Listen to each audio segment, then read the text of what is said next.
Hi, it's Tuesday Addams. I'm your host, Tuesday Addams. This is Monstergram Monday, and it's almost midnight, so it's technically Tuesday. So it's Monstergram Monday on Tuesday, and I'm Tuesday Addams. I'm your host. Tonight's movie is about a wild animal, and it's the reason why I chose it is because in the city and in Illinois, in the city, you have to have a permit to have a wild animal, right? It's but what if you found a baby wild animal with no teeth? What would you do? Take it in and raise it? Well, that's what we did. And we have a little coon. Yes, we do. Shh. But, of course, we're going to have to get a permit, I guess. But, yeah, that's what we got. And, but it's about a wild animal. This is about a wild animal that's a lot more dangerous than the one we got, because the one we got has no teeth. It's not even old enough for shots. Okay?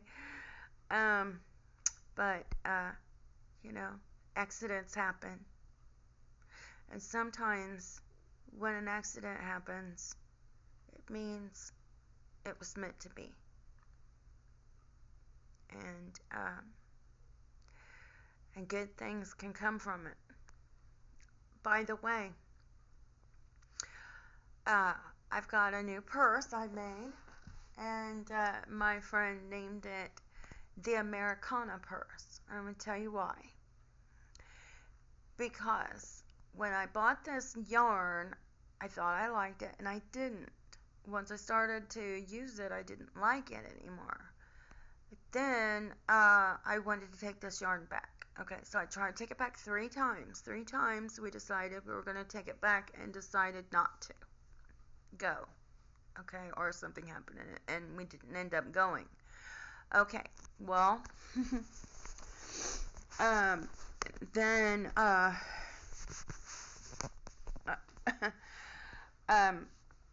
the last time that we decided to take it back and we didn't go, I just decided just to start using it, and I said, well, where it stops, nobody knows. When I got through, it was a purse. It was beautiful. It looked like camouflage, and I didn't realize it looked like camouflage until after. Oh, at that day, I found a little peace sign pendant. And I thought, oh, that would look cute on this. I think I'll put it on this when I'm done. And so when I did, okay. And then I was walking to the gas station. I found a flag on the ground. I picked it up and put it in my purse. It has a little hole in it, okay. So as soon as I got home, I patched it up with a sewing machine, and I put it on the purse. I patched it on. It's a patch now on the purse, and then I put the peace sign on it. Then I put a string on it with a little button, okay, and there you go. And I still wasn't through. I still had to make the straps, and on Sunday, just Sunday, I sat outside and I was waiting, and my friend came, right? And she liked the Americana purse. She called it the Americana purse, and I said, Americana? She said, well, that looks like the Americana purse. And she goes, that yarn looks like camouflage and the flag. And I'm like, yeah. You know why that purse is here? It wasn't even supposed to happen. I wanted to take that yarn back and get my money back. So, because it's the expensive yarn. It's the rather expensive yarn rather than the other yarn that's not that expensive. Okay, so I wanted to get my money back and use it for something else. And this purse was supposed to happen. It was meant to be. But it wasn't going to happen. I wasn't trying to make it. Okay, I didn't like the yard, didn't want nothing to do with it. Okay, but the more I just kind of let the purse make itself. It really made itself, and all the things that are on it came to me. Like, during that time, I found an agate rock. It's a gate. It's a door. And I realized things happen on purpose. When you have something and you do something and you don't really want to, but it comes to you, that means the universe wants you to do something. It's not about what you want. It's not about what you're doing. It's about what is supposed to happen. This purse was not an accident, okay, but it's here because the universe wanted it to happen. It was meant to be born. It was meant to be here. All three of my kids were meant to be here. I love every single one of them. And, it seemed like it doesn't matter. It doesn't matter that people don't want me to have children, or that their dads don't want me to be their children's mother, or that I'm not supposed to be recognized as a family personality, okay? But that is the truth. That is who I am, and that is what happened. The universe wants me to want my children, to love my children, and to appreciate that they are here. As soon as they were conceived and I found out about it, I wanted them. I wanted to raise them. I wanted to be their mother. And I wanted it to be forever. They became the main focus in my life.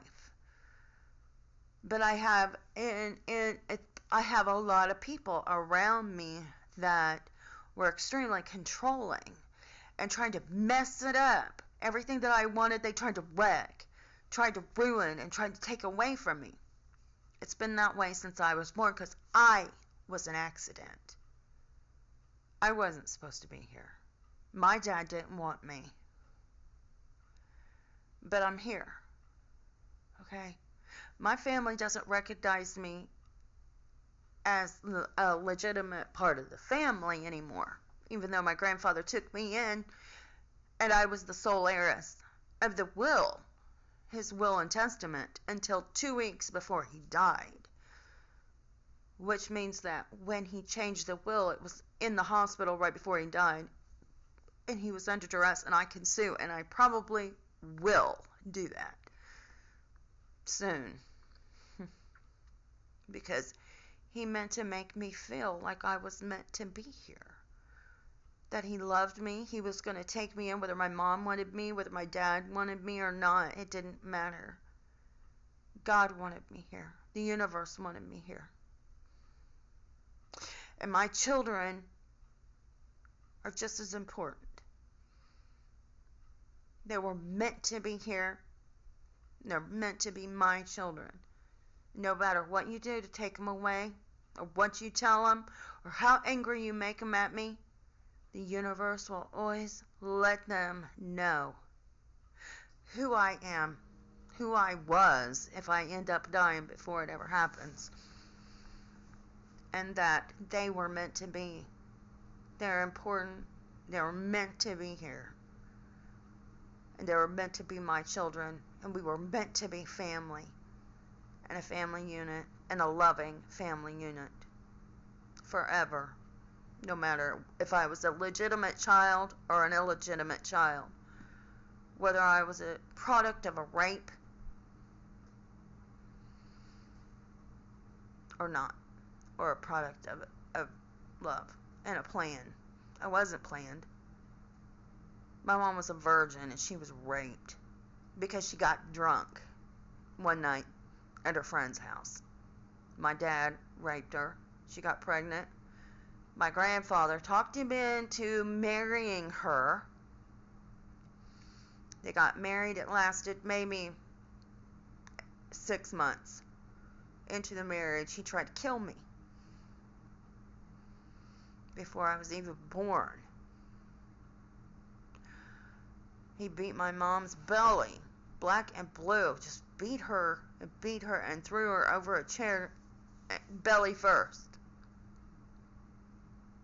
and shoved me way down into the canal of her vagina, of her uterus, but way before I was meant to be born. I was about 6 months into the pregnancy. I was about 6 months along. My mom was about 6 months along with me. And when I was born, I was still bruised. I was still black and blue. I was meant to be here. My mom didn't want me to have that inheritance. Otherwise, I would have it. My grandfather wanted me to have it. But they waited till he was all out of his mind 2 weeks before he died and forced him to change his will by lying to him. I was in college and I got married to the father of my kids. That's when they did it. At the same time, that year. They did it right after I got married and I was going to college.